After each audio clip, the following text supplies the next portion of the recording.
গণ অধিকার পরিষদের সাধারণ সম্পাদক মোহাম্মদ রাশেদ খানকে ঝিনাইদহ ২ সংসদীয় এলাকায় জনসংযোগ ও সাংগঠনিক কাজে সহযোগিতা করতে দলের নেতাকর্মীদের বিএনপির পক্ষ থেকে নির্দেশ দেওয়া হয়েছে। ২২ অক্টোবর বিএনপির যুগ্ম মহাসচিব রুহুল কবির রিজভীর স্বাক্ষরিত চিঠিতে এ নির্দেশনা দেওয়া হয়। তাছাড়া একই দিনে পটুয়াখালী জেলা বিএনপির আহ্বায়ক কমিটিকে লেখা চিঠিতে প্রায় একই ভাষায় গণ অধিকার পরিষদের সভাপতি নুরুল হকের সাংগঠনিক কার্যক্রমে সহযোগিতা করতেও নির্দেশনা দেওয়া হয়।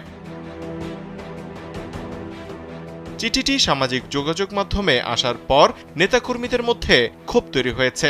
মাঠ পর্যায়ে ছড়িয়ে পড়েছে আসন্ন নির্বাচনে ধানের শীষের মনোনয়ন পেতে পারেন এ দুজন।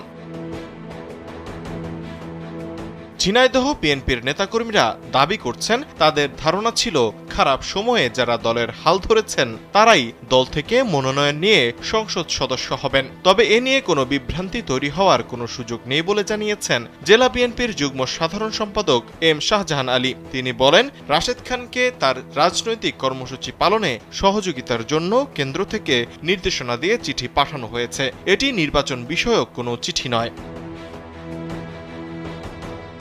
রুহুল কবির রিজভীর স্বাক্ষরিত সেই চিঠিতে বলা হয়েছে, গত ফ্যাসিস্ট আওয়ামী দুঃশাসনের বিরুদ্ধে যুগপৎ আন্দোলনে গণ অধিকার পরিষদের সাধারণ সম্পাদক মোহাম্মদ রাশেদ খান সক্রিয় ও গুরুত্বপূর্ণ ভূমিকা পালন করেছেন। তার সংসদীয় এলাকা ঝিনাইদহ ২ আসনে জনসংযোগ ও তার দলের সাংগঠনিক কার্যক্রমে সার্বিক সহযোগিতা করার জন্য আপনাদের নির্দেশ প্রদান করা হয়েছে। এই আদেশ অতীব জরুরি।